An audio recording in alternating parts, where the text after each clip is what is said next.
Shalom, boa noite.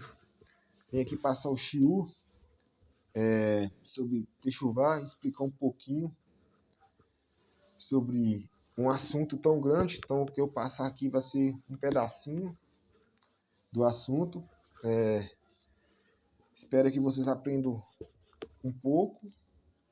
Eu vou ler o texto e vou explicando o texto.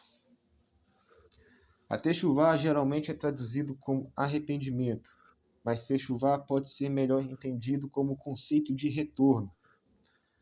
A Techuvá é composto de 3 ingredientes, a saber, arrependimento, decisão de mudar e confissão oral de seus pecados.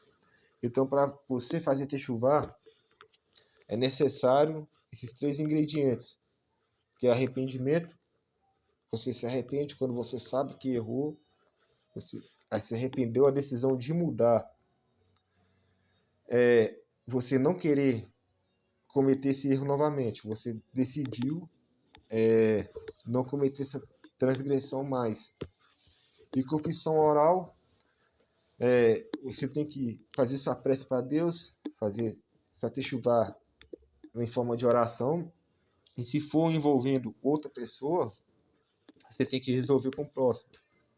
A techuvá completa é quando você resolve com o próximo. Por exemplo, na Kabbalah assume uma dinâmica mais cósmica.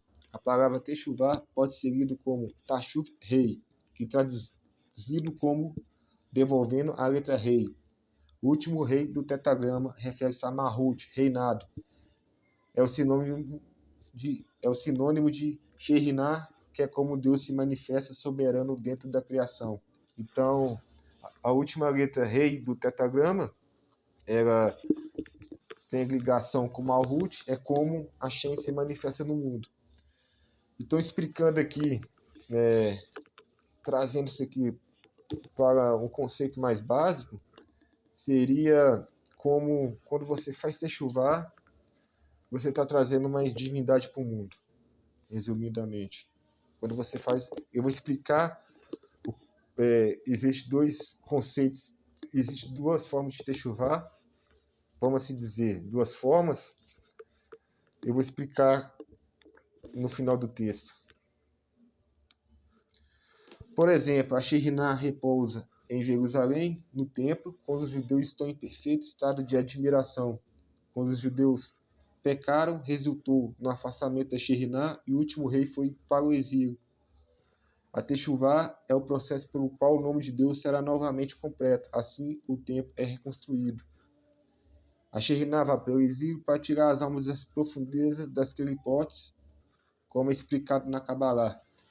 Então, quando as pessoas fizerem Techuvá, então o nome do tetragrama vai estar completo, a última letra Rei vai estar controlando o mundo, já controla, mas vai estar de forma mais próxima, mais benevolente, vamos assim dizer, menos oculta no mundo. E quando ocultava o templo, então os judeus na época do templo não tinha muita ocultação da divindade. O templo era a manifestação divina, era milagres acontecendo 10 vezes ao dia.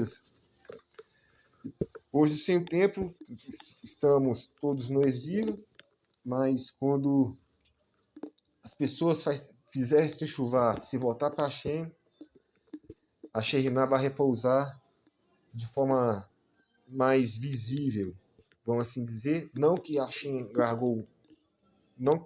Hashem não largou o mundo, só que ele está de forma oculta. Quando as pessoas fizerem Techuvá, a divindade vai ser mais revelada. O Benoa deve voltar para Deus em Techuvá. Quando Deus me livre, comete uma transgressão. Então, Benoa, quando ele... Techuvá não é só conceito judaico, o Benoa também. Então, Benoa transgrediu seus 7 mandamentos e seus preceitos, ou alguns de seus preceitos. Eu falo isso porque um erro já vem fazer techuvá desse erro. E o Benoa que errou, ele tem que se arrepender, decidir não mudar, tentar resolver esse erro, na verdade, para a techuvá estar completa. Eu tenho a explicação do Baal Shem Tov aqui, que é bacana. O Baal Shem Tov explica que o retorno a Deus é como pegar uma vela e levar a um quarto escuro. A pessoa não via nada ali, o quarto era escuro, mas agora com a vela, tudo se ilumina e a escuridão desaparece como se o quarto nunca estivesse estado escuro. O que pode ser entendido também nessa explicação do Baal Shem Tov, também é que quando você faz techuvá, as suas transgressões são apagadas, como se nunca tivesse ocorrido. Mas no final do texto eu vou explicar mais detalhadamente como funciona. Um suspiro, quando é dado em uma situação não boa, como saúde, bem material ou até mesmo espiritual, é o início da techuvá, pois a pessoa pensa no fundo que aquela situação é por falta de algum serviço para Deus, alguma transgressão que ele cometeu ou falta de preces. Então, quando a pessoa está em uma situação não boa, doente ou financeiramente ruim, no fundo, ele chega a fazer techuvá porque no fundo ele sabe que falta, tipo, ele pensa, eu estou nessa situação porque eu não estou rezando direito, eu transgredi algum conceito, algum preceito, eu fiz algo errado. Então, esse suspiro, tipo, o que está acontecendo, a situação que eu estou, já é o início de techuvá. Quando a techuvá é motivada pelo medo da punição, os pecados da pessoa são apagados, mas o pecador permanece não refinado, pois suas preocupações fundamentais consigo mesmo persistem. Para a techuvá ser completa, ela deve ser permeada de luz. Quando a techuvá é motivada pelo amor a Deus, as transgressões voluntárias da pessoa é transformada em mérito. E as duas diferenças que eu falei no início. Quando a pessoa faz techuvá por medo de punição, bacana, é válido. Só que a pessoa tem seus pecados apagados.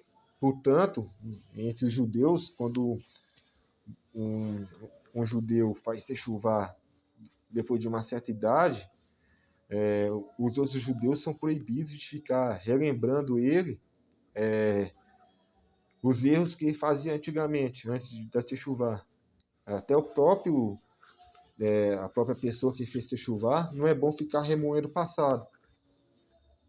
Então, se lá em cima está apagado o seu pecado, então por que aqui embaixo vai ficar alguém te remoendo o seu passado ou até você mesmo ficar remoendo o seu passado? O máximo que você vai conseguir com isso é picuinha.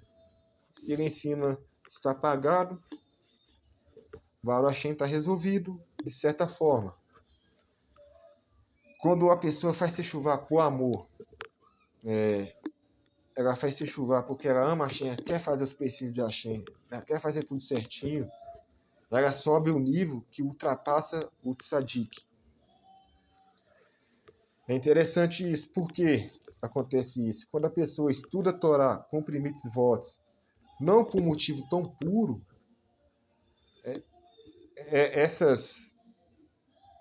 esses atos ainda não irradiam a luz.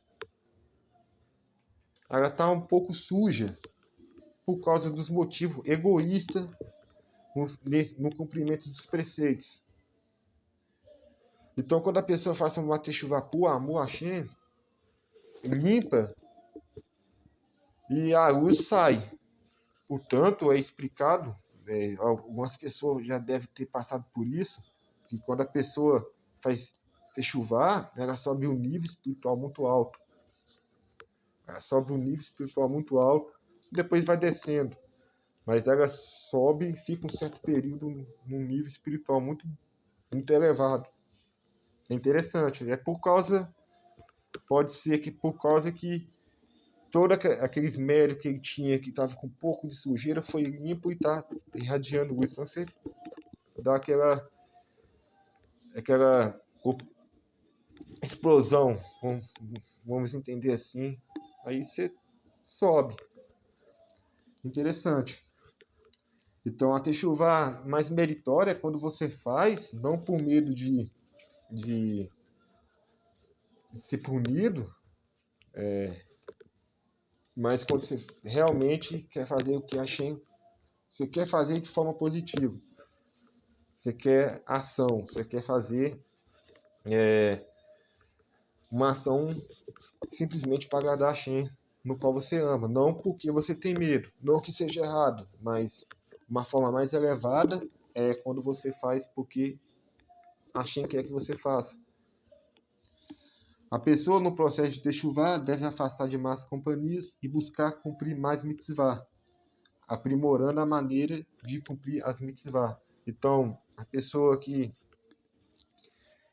está no processo de techuvá é sempre bom cumprir, rezar mais, fazer os salmos, estudar mais Torá, se aprimorar, estudar muita Torá, isso vai ajudar você. Certinho? Então, isso foi um pouquinho aí sobre esse assunto muito amplo, que se eu for para explicar, vou ficar dias e dias, que todas as ações da Torá é muito amplo. Então, a minha contribuição para esse estudo foi esses comentários sobre o texto que eu li. Espero que tenha gostado. É o meu primeiro vídeo, de certa forma estou meio desconcertado, um pouco nervoso, pela falta de... Estou aqui em casa conversando sozinho. É meio estranho. Mesmo que eu sei que vai atingir alguns números de pessoas, espero que sejam muitas, mas os próximos vídeos vai melhorando sim, Bezat Hashem. Muito obrigado, curtam e compartilhem.